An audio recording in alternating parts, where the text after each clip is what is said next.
I wish to formally introduce Professor Seshadri Fasan, who will be our speaker for today's web-based seminar.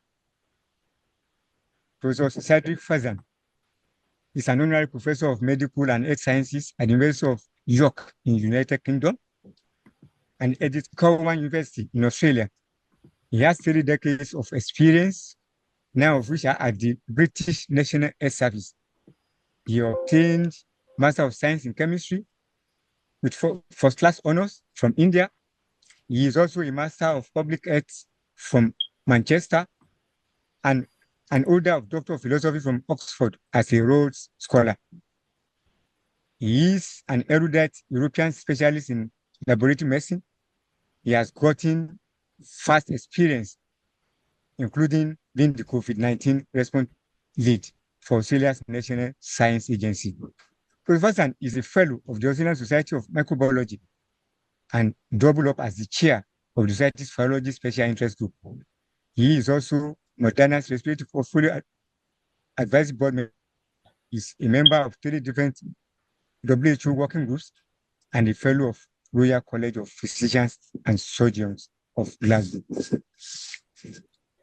On our webinar case background for today, the topic is the concept and application of omics advances to inborn errors of metabolism. As we all know, new technologies and tools have been developed and deployed on a daily basis in an accelerated manner to combat a public health emergency that will have wider applications during the COVID-19 pandemic. We all know that advances were made in the discipline of poly as well as multi-omics and machine learning, that is ML. Many of these can be adapted to understand a heterogeneous group of disorders that is now called inborn errors of metabolism, otherwise known as IEMs. As you all know, this involves modification of metabolic pathways that pertains to carbohydrates, fatty acids, as well as proteins, and these are known respectively as metabolomics, lipidomics, as well as proteomics. For today's discussion, it will be shown that in addition to traditional biostatistics, a lot of recent advances in machine learning has been adopted, and they are going to correlate the readouts in order to make the best use of a poly and a multi-omics approach. Before we continue, I would like us to know that the international community will be launching a pre-session survey to sample our opinion or knowledge on today's topic. Once again, my name is Professor Biliamin Usikiru, a consultant chemical pathologist with the Orientation Hospital in Nigeria. Welcome, Professor Seshadri Fasan, to today's webinar. Thank you. Thank you very much. Can you hear me well? I can hear you very well, sir. Okay. And can you see my screen? Sure, I can see it very well. Okay. You're welcome, sir. Thank you very much, Professor. And I will begin my talk, which will be on concept and applications of omics advances, particularly some of the new techniques we used during the recent pandemic and how we can use them for IEMs. So I'll speak for approximately an hour, then we'll have some time for discussions, hopefully, and I will learn something from you as much as I'm able to share something with you. I did, as I promised, shave and put on a tie, so that's the maximum you're going to get from me today. So I will start by acknowledgements. I'm also Australian, so I'll start by acknowledging the traditional owners and custodians of the land that each of us are joining from. And I would like to pay my respects to elders past and present. I also want to give a big shout out to my former colleagues and collaborators, especially from the Australia's National Science Agency, the CSIRO. The work which I will describe in the second part of my talk on the COVID-19 pandemic and some of the omics work was supported not only by CSIRO but also by a number of external organizations, most notably the Australia's Medical Research Future Fund, the Global Coalition for Epidemic Preparedness Innovations, CEPI, and the American Food and Drug Administration. I thank them. I also want to clarify that any opinions are mine. They are not those of either my funders or employers, both past and present. I want to especially thank the Royal College of Pathologists as well as the Association for Laboratory Medicine, where I hold some offices, and also to all the Global Health Workforce Program partners. The nature of this lecture, I don't particularly like the word lecture. I see this more as sharing information, good practice, and also listening and learning. What I say is suggestive, not prescriptive, is meant to be a few illustrations of how we bumbled around during the pandemic and tried to use some of these techniques. It's by no means comprehensive or exhaustive. I want this to be interactive and not a one way directive lecture. So I would encourage you to write your comments whenever there'll be some 10, 11 opportunities for you to interact with me. And these are very simple questions or simple responses. They're not trick questions. So I would very much encourage you to respond back. If I'm not able to see the answers while I'm presenting, someone will read it out to me. You can always contact me in this email address after the lecture. I don't see this as just a one opportunity. Feel free to reach out to me. I will also make this email available towards the end of my presentation. So, a good way of doing this is to say what I'm going to say and then say it, and then in the end, remind you what I said. So, the techniques that and tools that were developed and deployed in a very accelerated manner to combat various health emergencies could have wider applications. So, in particular, during the COVID 19 pandemic, many advances were made in the discipline of what we call polyomics or multi-omics, as well as the applications of machine learning, which you can see continue after the pandemic. Many of these, if we think laterally, can be adapted to understand IEMs, the inborn errors of metabolism, which are really a heterogeneous group of disorders. Because in the end of the day, what I'll be talking to you about is how we manage to use a better understanding of the metabolic pathway to help characterize an infectious disease that we know little about. And also, not only just the disease itself, but whether it's asymptomatic, a mild infection, severe infection, and also trying to understand what tends to be upregulated or downregulated in terms of these metabolic pathways pertaining to carbohydrates, so metabolomics, as well as fatty acids, i.e., lipidomics, and proteins, proteomics.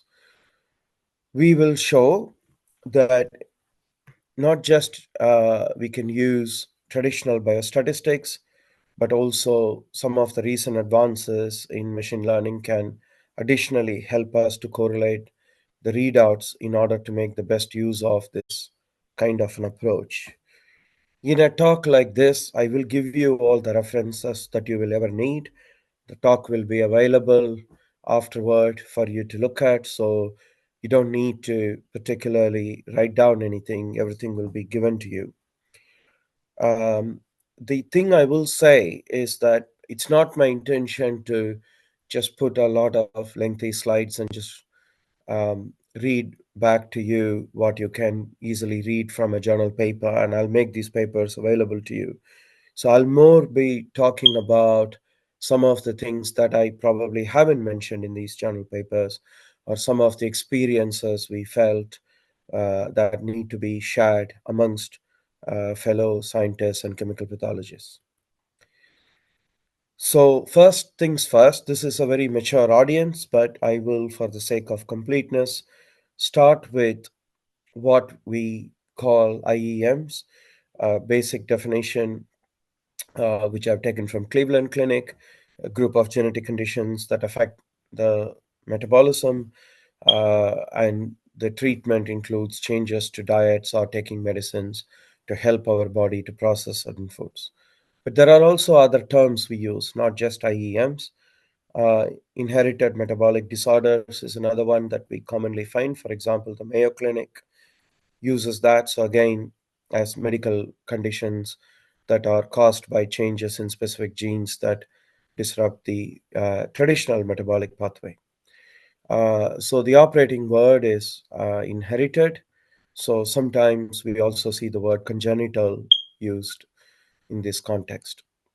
These gene changes are often passed down from both parents, sometimes from only one parent, and often from the mother.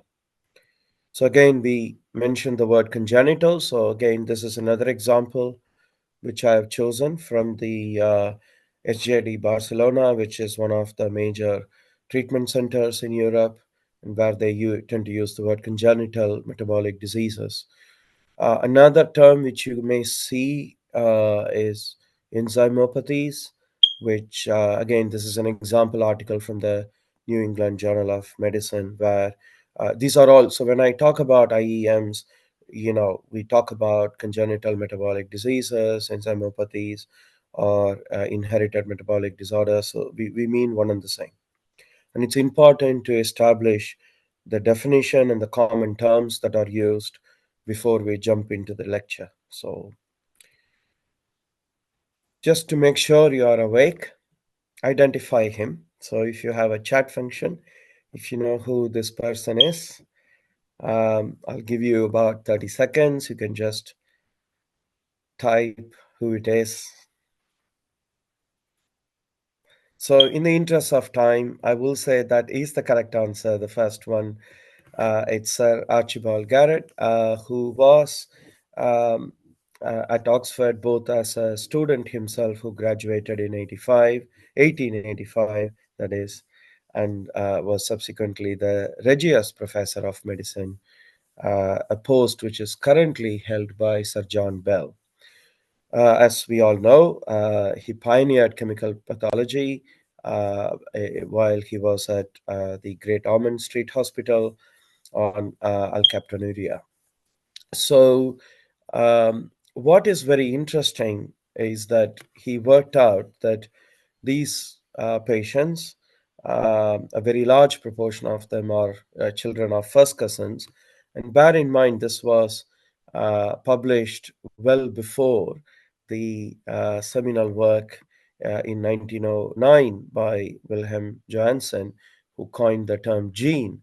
So, on the right hand side, I have put his actual article extract, which where he's dancing around the word gene, and there are various other interesting words that you can see, inherit the tendency on his father's side, and then he talks about how inherit the strain is another one he uses, and then further down the line you can see peculiarity is another one he uses that will manifest itself. And he very much applied a Mendelian explanation onto this little problem.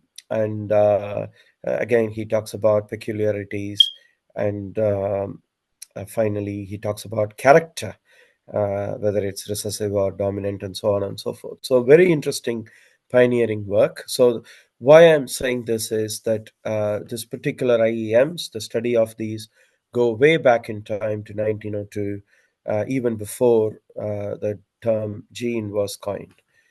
And in the next slide, you can see this was his original paper in the Lancet, and that was republished in the Yale Journal of Biology and Medicine more recently in 2002, a century after the the original paper was published. So very interesting work.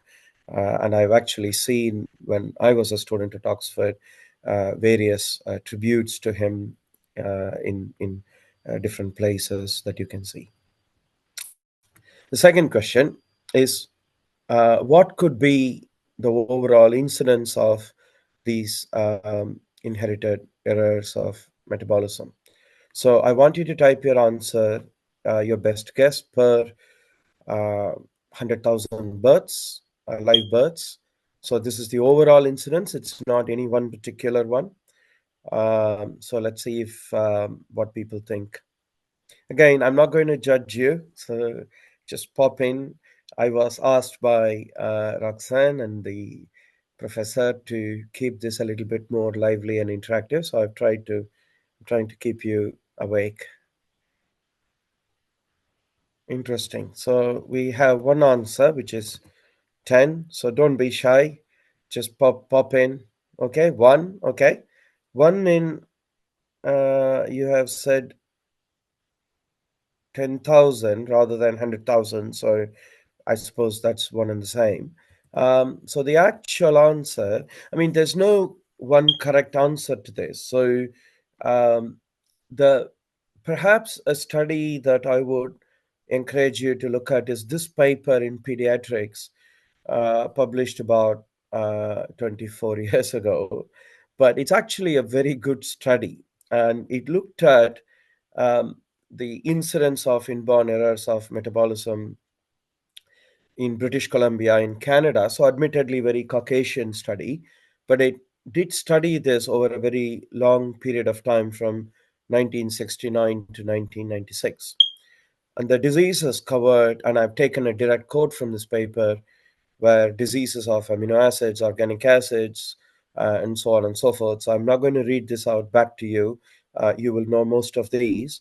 What is interesting is that the disease group statistics included at least 400,000 births. So that's a very good number from a statistical point of view. And also, they were the central laboratory that did all this work. So they actually captured most, if not all, that came through the system. So it's a fairly reliable study, although, as I mentioned, is biased towards a Caucasian data set, admittedly. The overall value is 4 times what we saw in the chat box. So it's about 40 cases, not 10 per 100,000 live births. So I think Ochuko has said up to 20, and then so that's interesting. So that's kind of closer to that number. But the answer, because they were also doing the screening, so if you look at metabolic diseases which were not screened for at birth, um, so phenylketonuria, and if you subtract that and also the galactosemia from the total, you have a minimal incidence of approximately 30 per 100,000 live births. So that's sort of the number you're looking for. So if in your own country you are coming across something which is sort of vastly different, then you may want to take a look at what's going on. And there are many other subsequent, more recent studies, but I've deliberately chosen this one because I like how they have done this. Methodology is quite well done. So the next slide, I'll give you the breakup of that. So the PKU, which we talked about, um, as well as some of the other amino acid based diseases, and the organic acid, primary lactic acid acidosis, and so on. Approximately 60% of the load that's 24 children out of that 30, or 30 to 40, is this group. If you then look at it, another 20% came from lysosomal storage, and then another 15%. So this is 7 to 8, and then another 7 to 8, which were approximately 3 or 3 to 4, were respiratory chain based mitochondrial disease or peroxisomal disease, and so on and so forth.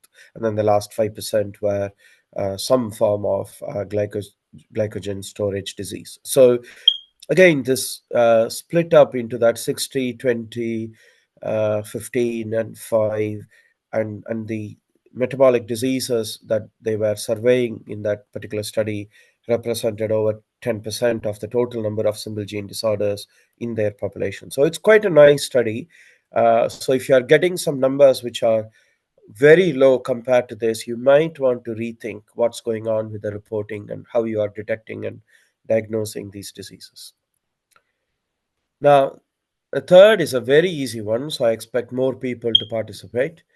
What do you think is the overall incidence? Is it higher uh, in your country than this 30? I mean, I presume from the answers I received earlier, you probably think it's a bit less than that 30 or 40, do you think? What do you think? Do any of have you seen numbers more than that? I do expect to see more people participating now because it's a fairly easy question to ask, so no trick. So again, I see a very common trend here: unknown, lower in Nigeria, low, very likely much less. So again, this is probably something you need to think about: is this underreporting? Is there a genetic element involved? Given that the study I showed you is done in a Caucasian population, or whether you think something else is going on in terms of how we detect and diagnose, and how many people come forward, and how robust and developed our screening mechanisms are in our country. So, and this is a particular challenge. We'll come to that, and we'll look at some of the parallel examples from the pandemic, which show a lot of very interesting insights. So, again, I'm not going to spend too much time on this slide. And in the next slide, so these are, according to the Cleveland Clinic, some of the common um, IEMs, most common IEMs that people, I mean, it's a very heterogeneous group of disorders. So, lysosomal storage disorders, such as the ones I've shown, maple syrup urine disease, glycogen storage disease, which we talked about earlier. Some of the other things that you can find are mitochondrial diseases, peroxisomal disorder, which we saw earlier, metal metabolism disorders, urea cycle. So these are commonly mentioned in most medical literature you will already be familiar with. So we'll not spend too much time on that. So the next question, again, to keep you awake, which IEMs have you frequently come across personally?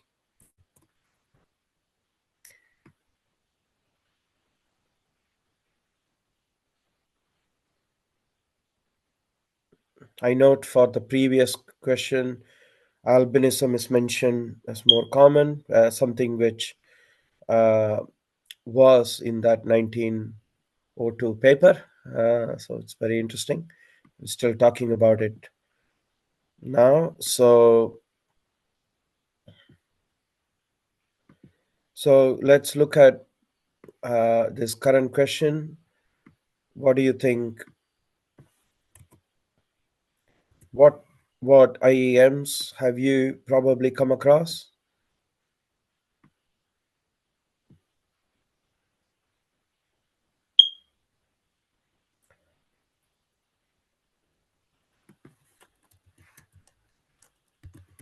I'll give another 30 seconds because this is a descriptive answer.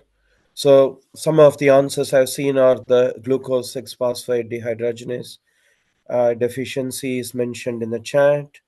Um, in addition, albinism and so on. So you can keep writing. We can take a look because I understand from the Royal College that there are many countries participating in this. So there is an element of peer learning going on here, not just a one-way lecture. So again, it's useful.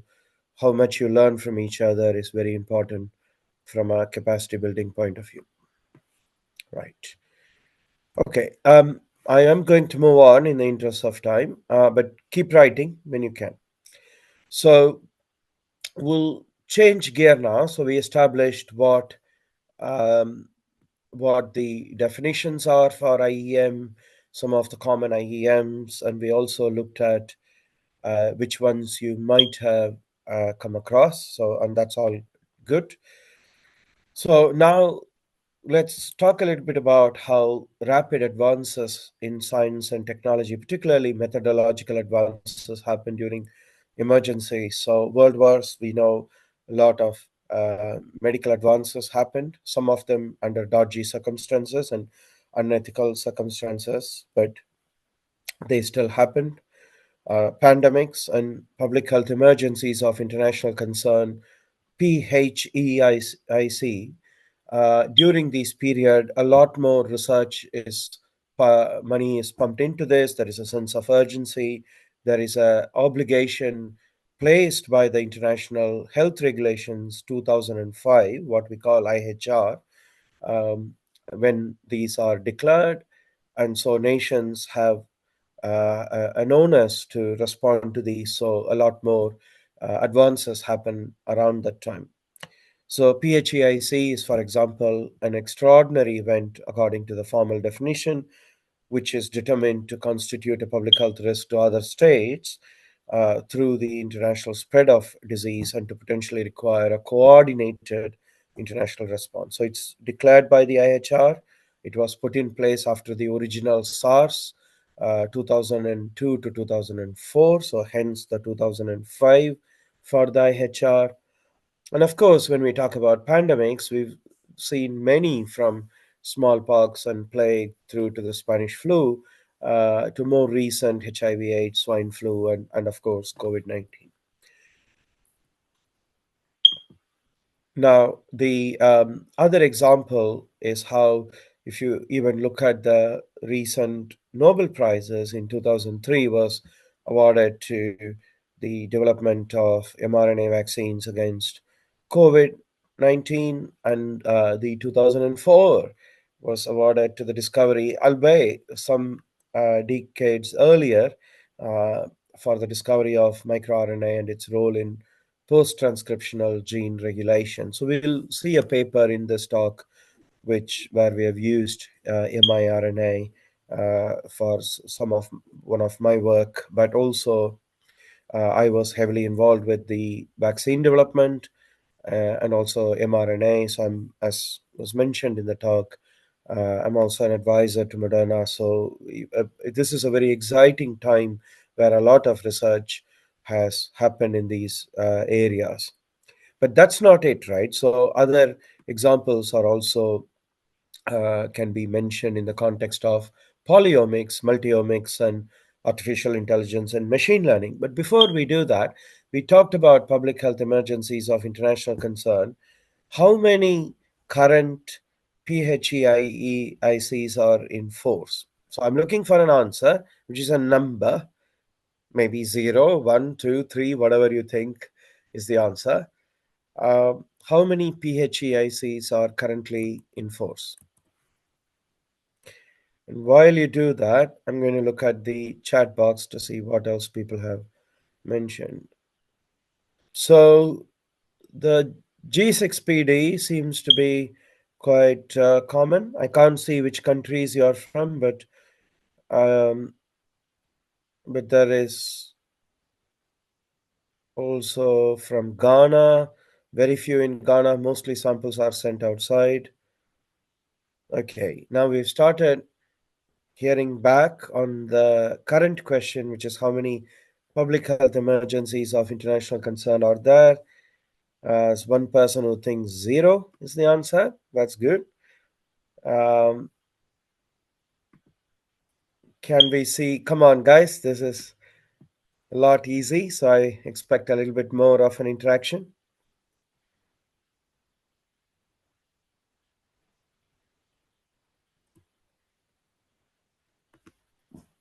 I even gave you a hint. It's either 0 or 1 or 2 or 3 or 4. It's not going to be more than that. So take a guess.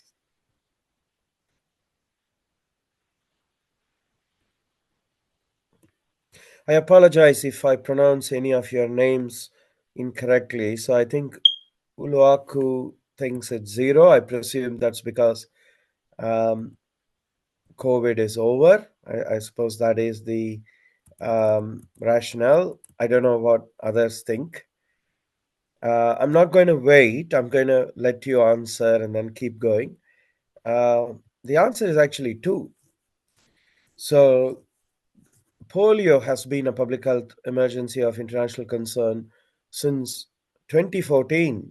So, well over 10 years now, and declared 1B of mpox, um, following declared 2 in 2022 to 23.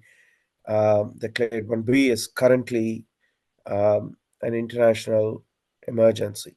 We call it mpox, not monkeypox, to remove the stigma associated with that. So that's since 14th of August 2024. So that's where we are. Okay, some people have correctly mentioned two. Well done.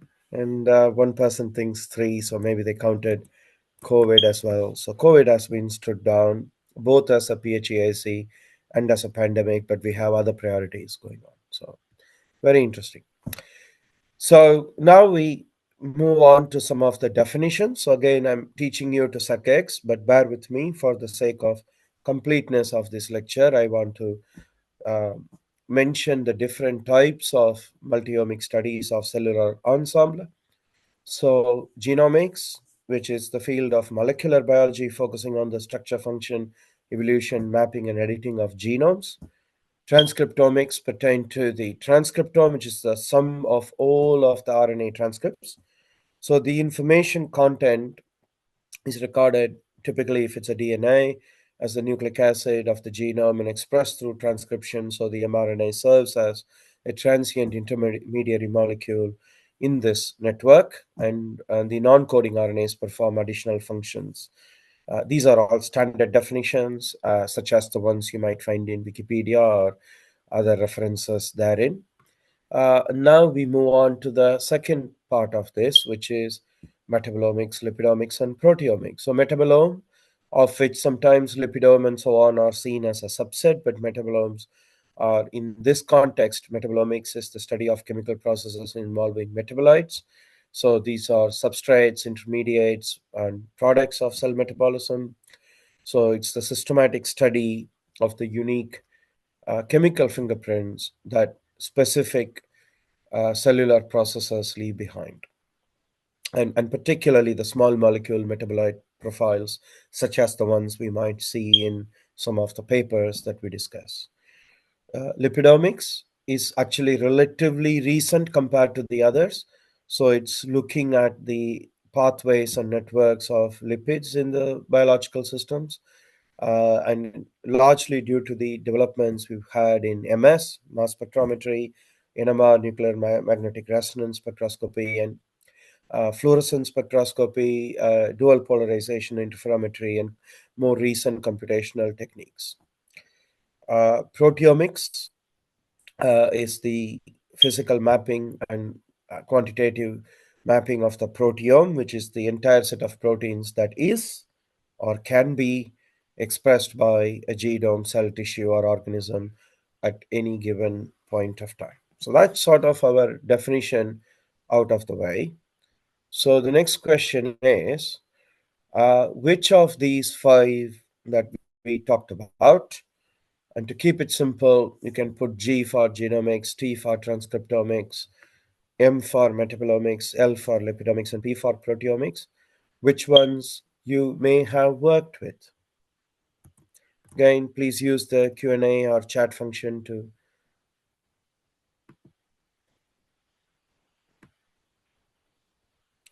So while you do that, I'm just going to read what you have written in the chat, if there's anything.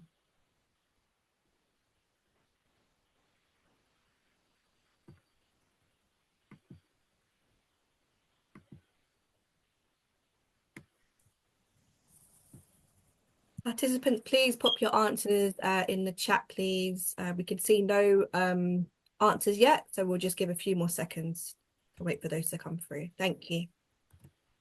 And it's okay to say if you haven't. I mean, this is a capacity building workshop, so okay. Thank you, Ade. None. Alicam says none, yeah. But we also have people who have worked on metabolomics and lipidomics, which is fantastic.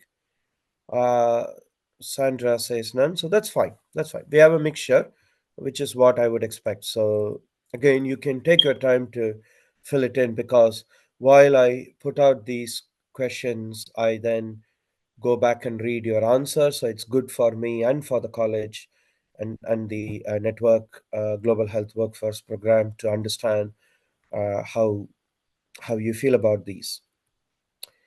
So the next question is, which omics have you particularly used for in the context of IEMs? So the previous question was, have you got any experience with any of these? My next question is, have you specifically used any of these in the context of inborn errors of metabolism? If you haven't used, if you said none, you don't need to respond. But maybe I'll ask Chibuzo, I apologize if I mispronounce you. When you said you worked on metabolomics and lipidomics, were that in the context of IEMs, or is that more generically in other chemical context?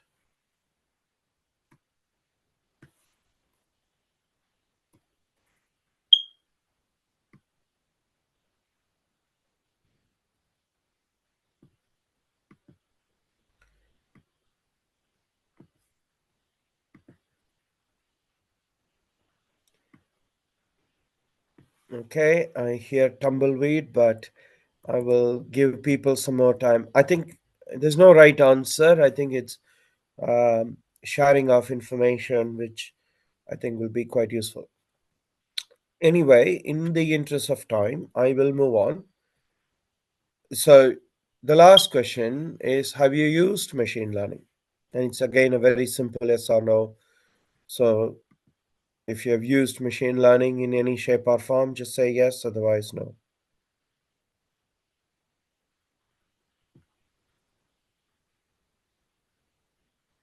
Participants, there's no right or wrong answer for this. So if you have used it, please let us know. If you haven't, then no, that would be great. It'll be good for us to gauge if you have or not. Thank you so much. Yeah. Okay. Sandra says no, Elikim no. So that's good. It's good to know, because I don't want to teach you to suck eggs, but I don't want the later part of the lecture to go overhead either. So that's why I'm doing this. Okay. Now, I will make these references available. You will see them again, and I will also leave them in the slide so you can look them up or Google them. So these are some of the papers that we'll go through in the case study. So you can see here, these are the things I've personally used, um, some of the multi-omics, polyomics advances during the COVID-19 response. So I was the Australian Science Agency lead, preclinical response lead for COVID-19, and had the privilege of working with some amazing colleagues where we developed a lot of these techniques, both ourselves as well as in collaboration. So the first paper and the first two papers are on genomics and and and wider omics. The second paper is on wider omics, and then the next two, although they say metabolomic, they also look at other lipidomes and so on. The first of these is on at a single time point, and then the benefit of doing a time series. And then we'll also look at an example paper on the microRNA or miRNA. So, right. Now, before I jump in, I will just see the slide to see if anyone else has responded. So do answer, guys, because I feel I'll get a little bit more out of you.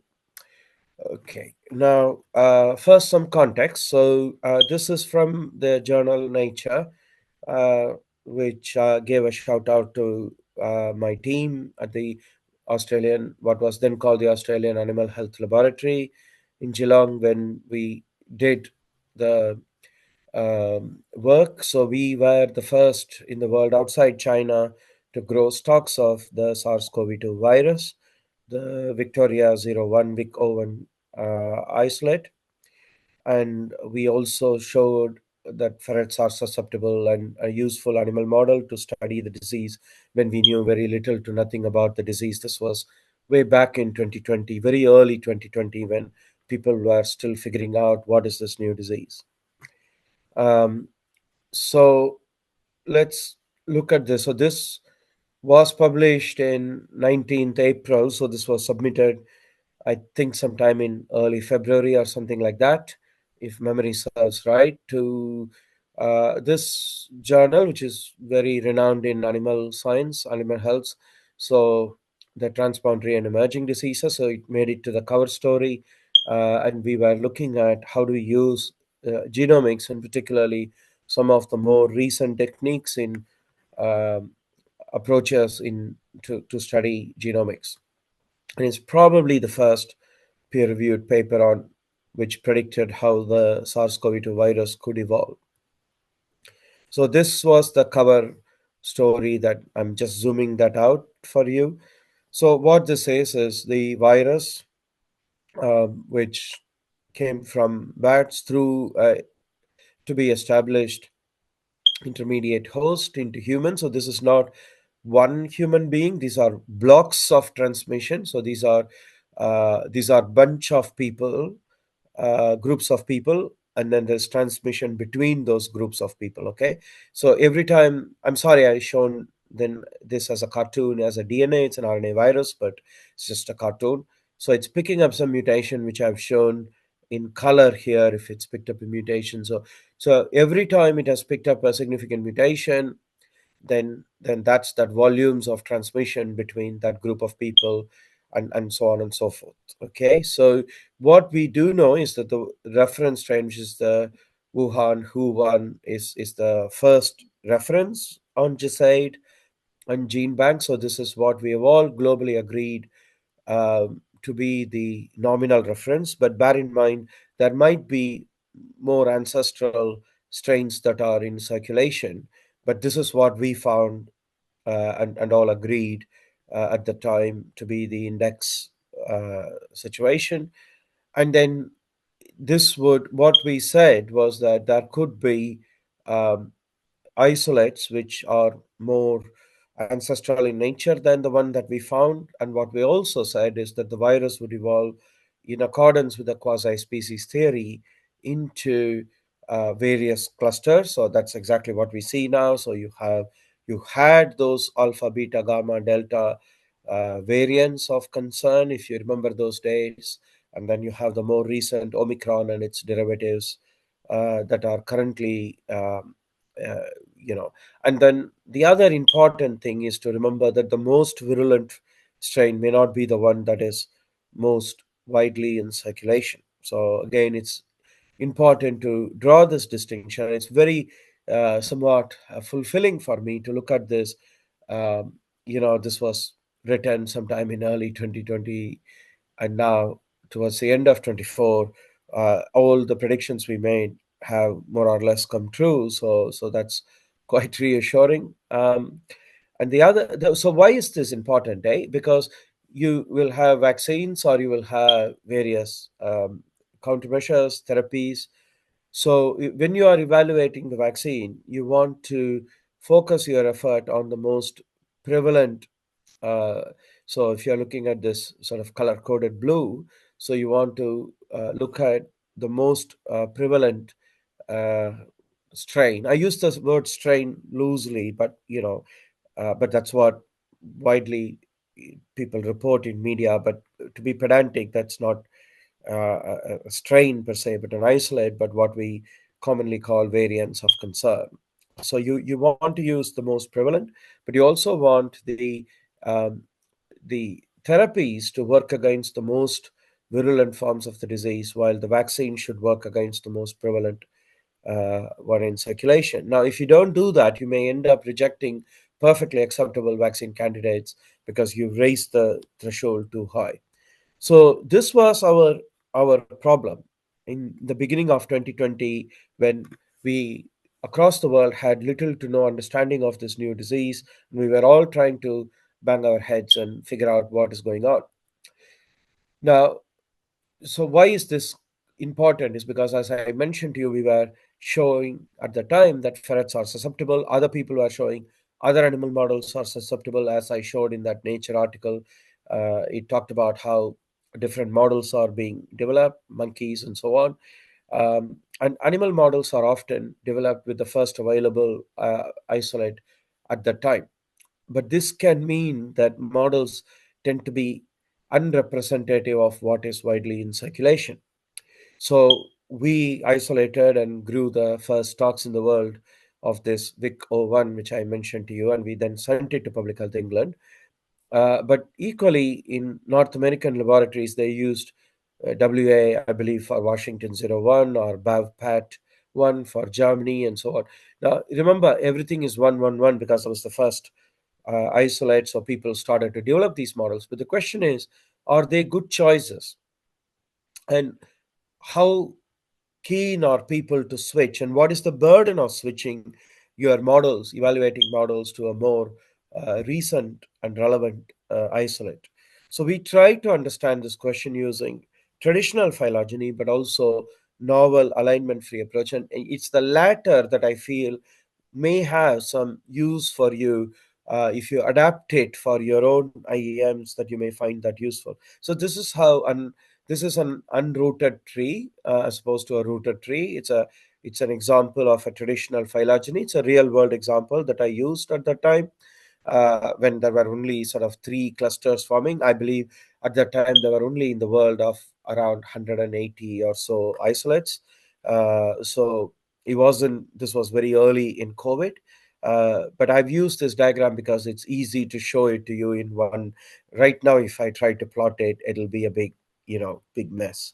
So if you then look at, so non traditional methods, you can use things like the Kamer method. So this is a significant advancement in genomics, and particularly from the Human Genome Project and so on, which we were one of the first to adapt and use for studying the virus. So again, I've given this as a cartoon. So imagine that you have this is actually a real sequence called oct. It's an octet sequence. So it's 8. So GGAAGAGC, and this is the 3' end of the virus. So if you imagine you are a little child and you are just having a pair of scissors and you're just cutting it like a ribbon, you're cutting it into pieces of 2 each. So how could you cut it? You can do GG, you can do GA, which is the second and the third, or you can do AA or AG, GA again,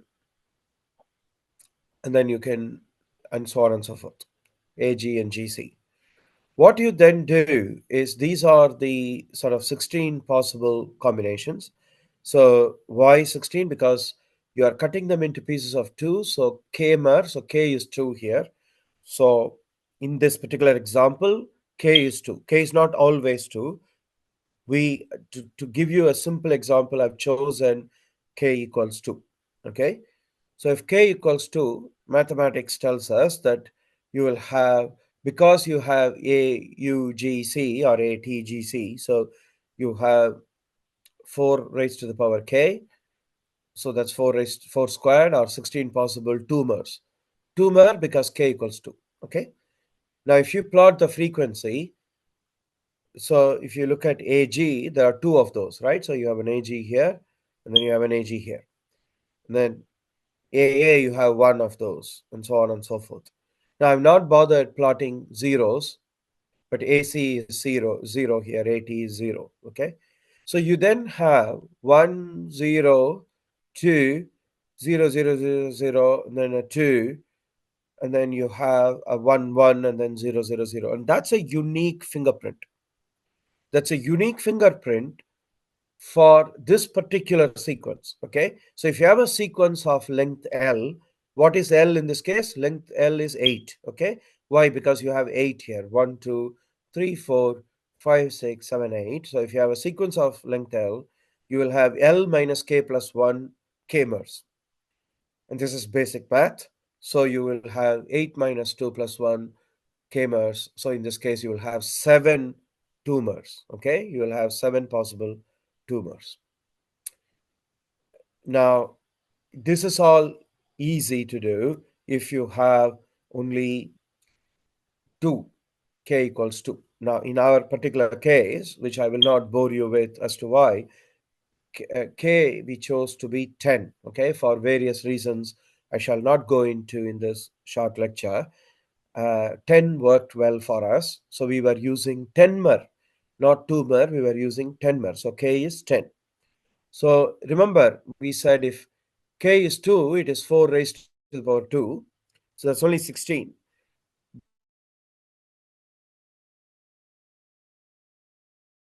So you suddenly have to do what we call dimensionality reduction.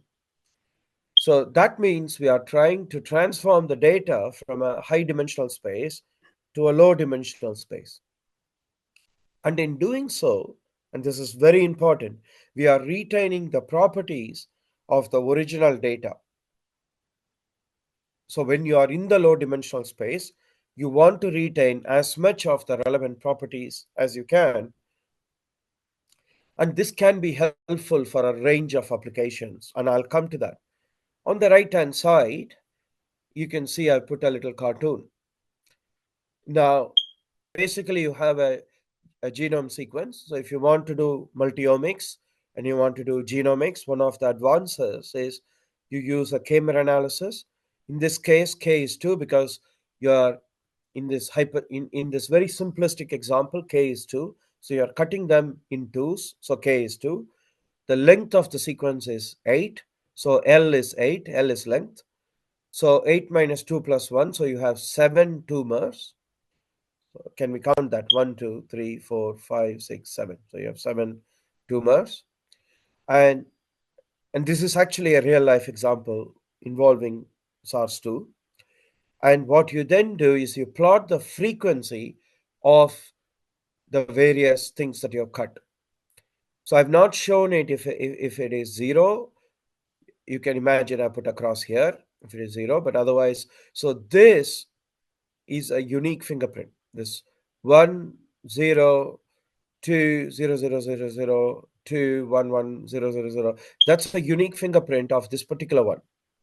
Now, if you have 10mer, that's 4 raised to the power 10, you can't do this the way I've done it in a slide. You can't do this with pen and paper. You need to use dimensionality reduction techniques. And the example I gave you is in real life. For example, you are in 3 dimension, but you can still capture most of the meaningful information in 2 dimension. When you start watching the television, you stop imagining it in 2 dimension. You almost get immersed into the story, into the film, into whatever it is you are watching. You are able to follow the story as if it's in 3 dimension, but you're only seeing it in 2 dimension. In this case, the data is actually in an n-dimensional space where n is a very large number. So you want to reduce the dimensionality from high to low while you preserve most of the useful properties. And this can be very useful for a range of applications from data visualization to machine learning, ML, and so on and so forth. Now, when we use that, so remember the exam question I was dealing with is which of these isolates do I use? So I had different isolates I could choose from. So I ended up choosing something which was closer to the reference at that time, which was the VICO1. And I decided not to use some of the other isolates on the basis of this approach. Now, I used principal component analysis to illustrate in this lecture. And please beware that principal component analysis uses linear assumption. But there are more recent advances, such as the t-distributed stochastic neighborhood embedding, which is commonly called TSNE. UMAP, there is a typo here, which I will fix in the final version. UMAP, not UMPA. That's a mistake, okay? And IVIS. And these are some of the more recent advances in in dimensionality reduction. So when you have a data which is in multi-dimensional space and you want to reduce it, you can use some of these more recent dimensionality reduction techniques. And that's one takeaway I want you to go ahead with. I want you to put in the chat whether or not you have used any dimensionality reduction techniques. Just use the chat option and just say if you have or not in the Q&A. Okay.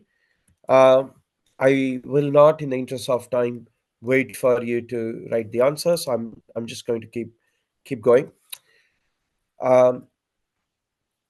So the other question I will ask you is, have you used any dimensionality reduction technique other than PCA? PCA is principal component analysis.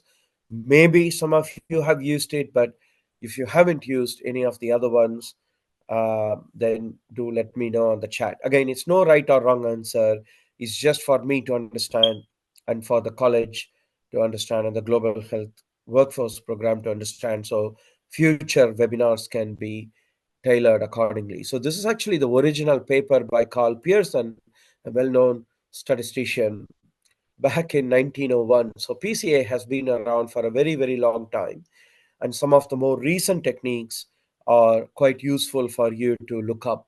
And some of these techniques, at least one, is only about less than 10 years old. So there are some very new and interesting techniques that you can use, which can be useful for non-linear dimensionality reduction. Okay, so that's something useful to know. So let me flip back to see if I have not lost the audience. I still have 50 people, which is fantastic. So you've all not signed out after the math.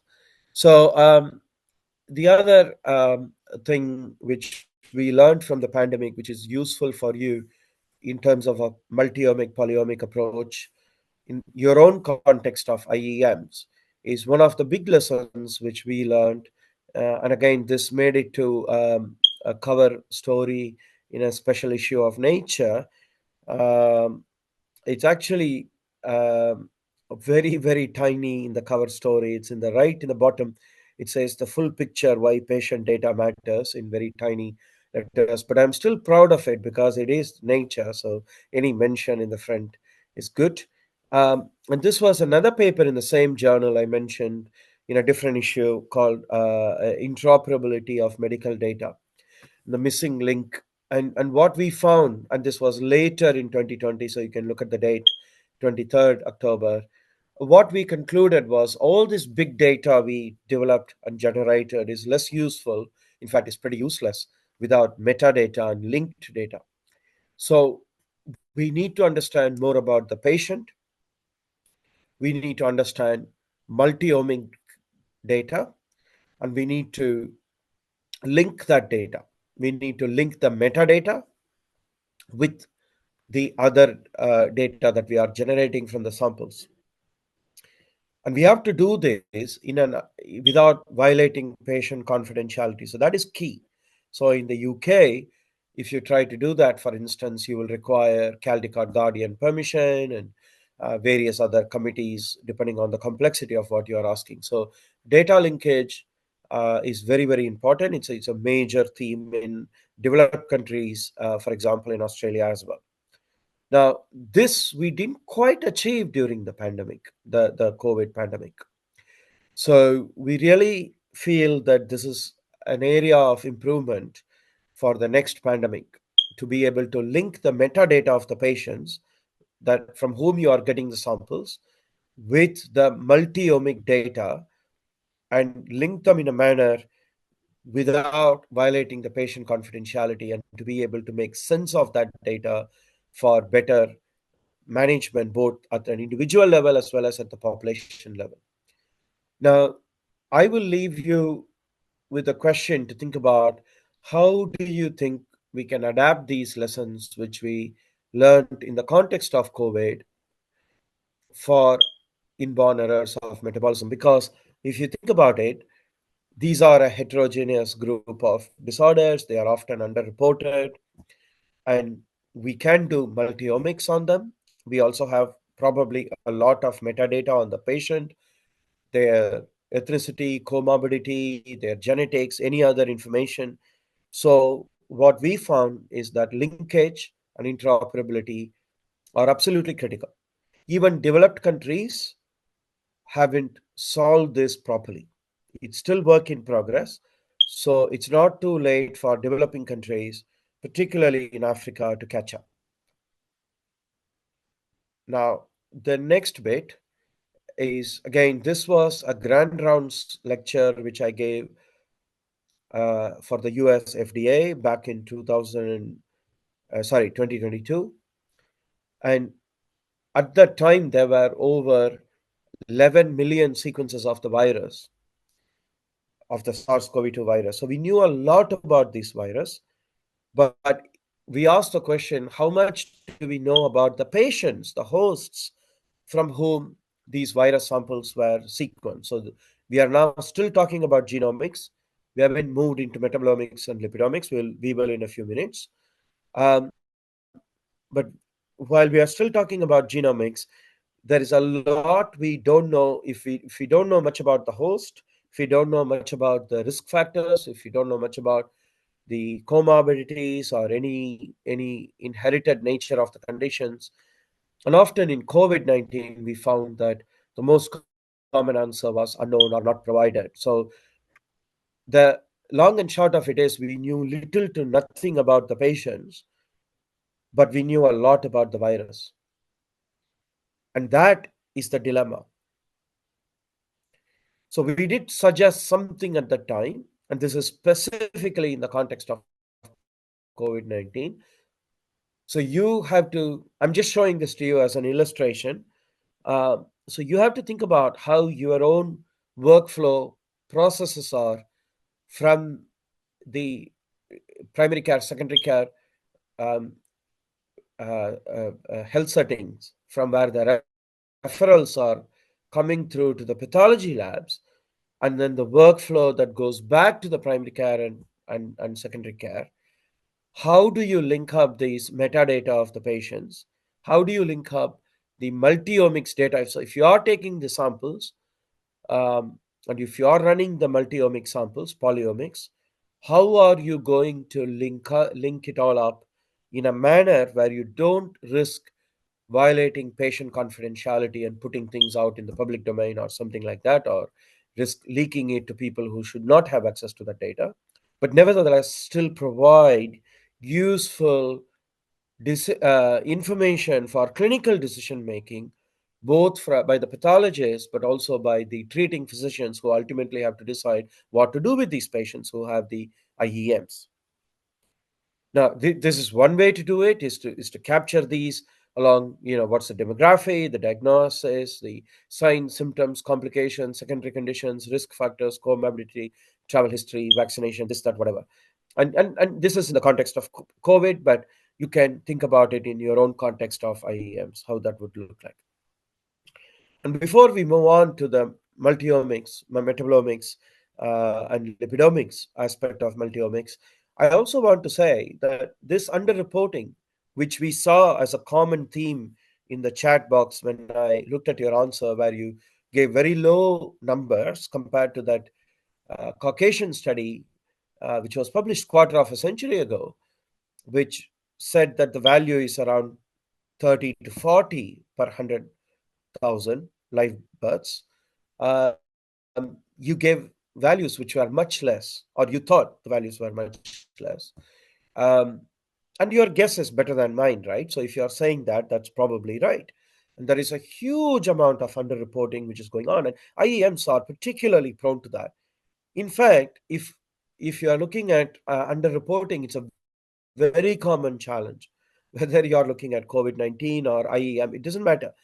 Most of the health problems, when we are looking at particularly developing countries, underreporting is a major challenge. So I originally was an arbovirologist before I moved into COVID-19, like many other arbovirologists, and spent a lot of time thinking about dengue. Now, when you look at dengue, and I've spent quite a bit of time teaching in Africa, including in sub-Saharan Africa, um, and to an audience which is a mixed audience like this, but including Francophone Africa as well.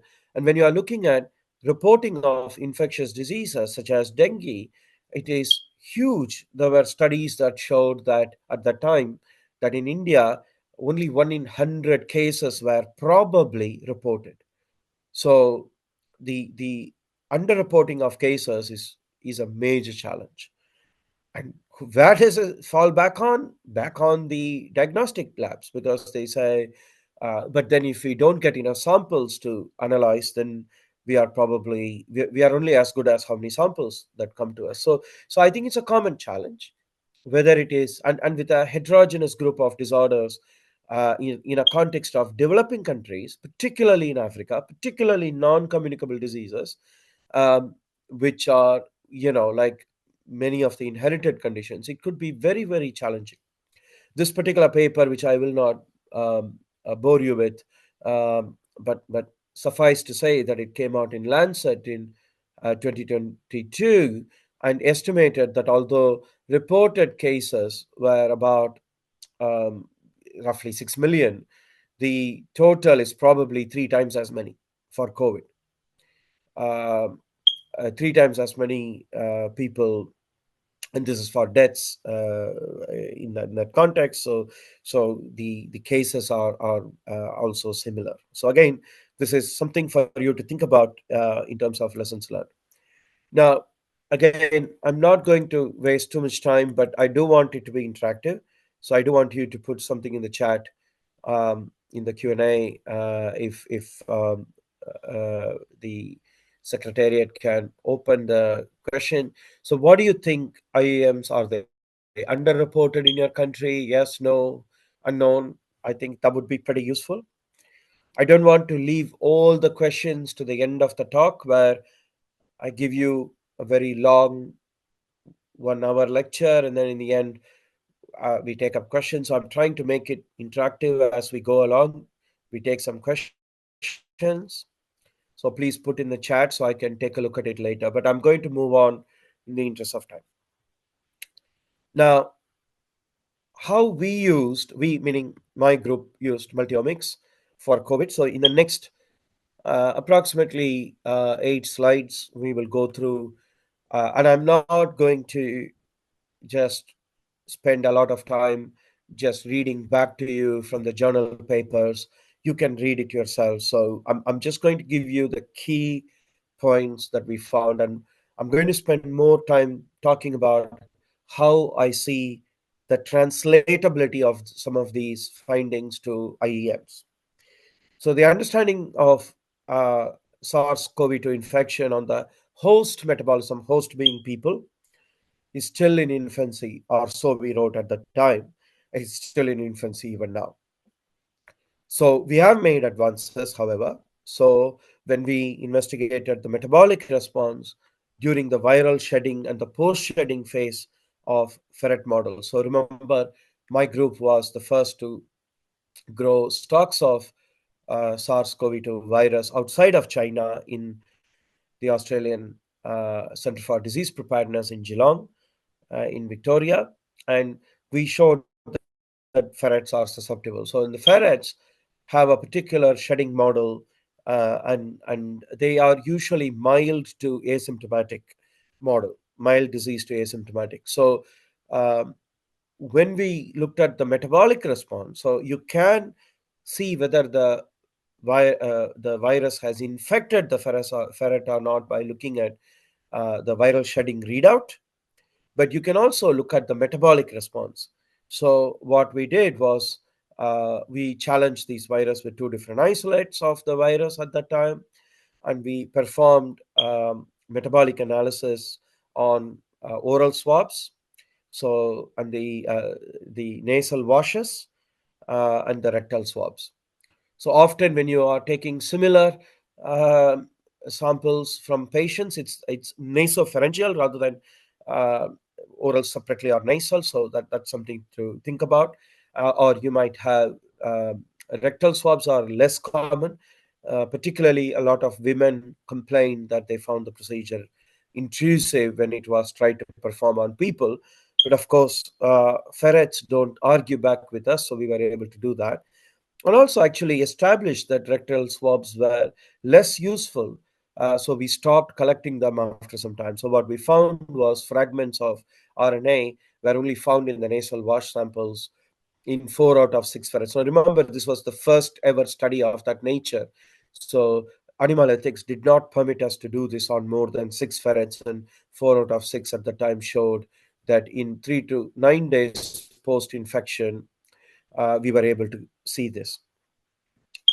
Now, in the what we then did was, and this is the bit that will interest you, I'm pretty sure, is that we did CCM, central carbon metabolism metabolites, were analyzed using those samples during using viral shedding and post shedding periods. So we used DMRM, which is a dynamic multiple reaction monitoring method, and subsequently we used untargeted metabolomics and lipidomics of those exact same samples using the LC QTOF MS, which is the liquid chromatography quadruple time of flight mass spectrometry. And we also built upon the identified differentiated CCM metabolites, which we had previously done in the first phase of the study. And remember, I talked about dimensionality reduction. I'm sorry I bored you to death with it, but that is very, very important and relevant in this context, because when you're talking about a multivariate, so the data exists in an n-dimensional space, so you have to do a multivariate analysis. And what we were able to find is to remember, we talked about reducing the dimensionality of the data from a higher dimension to a lower dimension without losing much of the information. So we were able to identify 29 significant metabolites and just 3 lipids that were subjected to pathway enrichment and impact analysis. So what we found is that the presence of viral shedding coincided with the challenge dose administered, and significant changes were seen in the citric acid cycle, purine metabolism, pentose phosphate pathways, etc., and in the host nasal washes. So if you had an elevated immune response in the host, then you also observed the same in those 2 isolates. Now, these results then supported other findings, metabolomic-based findings in clinical observational studies at the time, and they demonstrated the usefulness of using this multi-omic approach where you are correlating um, metabolomes with lipidomes with the immune response of the host to see when you are observing a disease, whether it is asymptomatic or mild or whatever, then you are able to see whether something is significantly upregulated or downregulated, and that can be a very good marker of the infection of the disease. Um, and we were able to show that this, when we applied to ferrets, advanced this to early diagnosis of asymptomatic and mild clinical COVID-19 infections. Now, once we did that, we were able to get further approval from the Animal Ethics Committee to do a bigger study, which had 20 ferrets. So in this study, what we did was metabolic responses to a challenge experiment was studied in the nasal washes from the ferrets at different time points before and after infection. So the first study I told you was only at certain time point, whereas now we are doing a time series. So again, we used a LCMS based metabolomics approach, and we again did a multivariate analysis. Remember, we talked about dimensionality reduction of the data that were obtained from the nasal wash metabolome, and they revealed several statistically significant features. And what I tried to tell you earlier is that the rectal, for example, rectal samples were found to be less useful. So we stopped collecting them after a while, because you don't want to collect uh, procedures which are invasive on the patient or on the animal in this instance. So you only want to collect what is useful. So when you are doing this multi-omic approach, it's very important to use small experiments that you do early on to figure out what data is less useful and what data is more useful, so that you don't put too much of participant burden when you are collecting these data. And finally, when you are what we found was no effect on sex or interaction between sex and time on the time course of the SARS-CoV-2 infection, but 16 metabolites were significantly different at all time points post-infection. So again, we were able to narrow down from hundreds and thousands of of data that we were collecting to just 16 metabolites that are useful markers of particular phases of infection that you can see. So among these metabolites, the relative abundance of taurine was elevated post-infection, which could be, in our opinion, in that particular experiment, a marker of hepatotoxicity, um, and also the accumulation of sialic acids could indicate SARS-CoV-2 invasion. So again, you are able to meaningfully correlate, in that particular example, a virological readout with an immunological readout with the multi-omic, polyomic readouts. So sugar, glycan, amino acid metabolisms were found to be altered in the upper respiratory channel during infection. So again, the journal papers I provided you have all the details, so I'm not going to bore you with that. So these findings provided great insights into the not only on the markers of infection, but also on the progression of the infection at a metabolic level, which will be useful for early clinical diagnosis and development of countermeasures and therapies. Now you can see why I'm presenting this, because it is very much, if you think about this in a laterally, it can be used for adapting these techniques, can be very useful for IEMs. Now, this is a nice picture of what I described to you. So this is the first study. So this is the graphical abstract. So where we took from 6 ferrets, and then we use these metabolomics approaches and lipidomics approaches to look at correlation between the multi-omic approaches and the virological readout and the immune response. And this is a graphical picture of the second study, which had 20 ferrets, but they were looked at different time points, so pre-infection, and 3 DPI is days post-infection, 3, 5, 7, 9, and 14. So again, very nice readouts. And in the second study, we only collected those data that we found from the first study to be useful in a multi-omic approach. And again, the importance of a multivariate analysis and dimensionality reduction in making sense of this very large data cannot be overemphasized. And I promise you, I only have 2 more significant slides. So this is the last of the paper, which I said I promised you to go through. So this is the microRNA, miRNA study. So this is with people, not ferrets. So again, host response provides very useful insights. So the host encoded miRNA response was poorly defined at the time. So we profiled that from 10 patients. So again, remember, getting ethics approval when you are one of the pioneering studies in the world, it's very difficult to do a study with very large numbers. So we only got study for a longitudinal study with 10 patients that were age and gender matched, healthy donors, and we observed 55 miRNAs that were altered in COVID-19 patients during early stage disease, and a significant upregulation of the inflammatory miRNA, which is MIR31-5P. And again, I asked about machine learning because this we found to be very useful in terms of this one we used was a supervised machine learning as opposed to unsupervised, and that showed that just 3 miRNA signature. So this is 423-5P, 23A3P, and 195-5P were independently classified COVID-19 cases. They were able to classify the COVID-19 cases with an accuracy of 99.9%.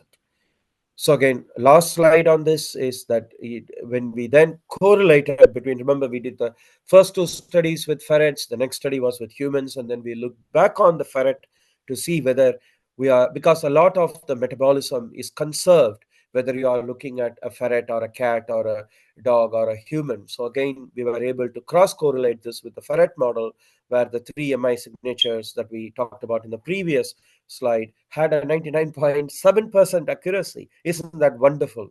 What it shows is that the studies that you do with animal models can easily be correlated with the human models, and vice versa. So again, I think it's quite useful in terms of a study like this demonstrating that the SARS infection induced robust host mRNA response to improve detection and patient management. So these are the references. And I told you, I'll tell you what I'm going to tell you. I'll then tell you, and then I'll tell you what I just told you. So this is summary all over again. So we talked about how in a pandemic, you develop new techniques, particularly multi-omics, polyomics, machine learning, how we can adapt it and use it along with some of the more recent advances in dimensionality reduction, particularly nonlinear techniques that were developed in the last 20 years or so. In particular, TSNE, UMAP, and IWIS, you may want to take a look at. And I hope you will be able to adapt and use it in IEMs.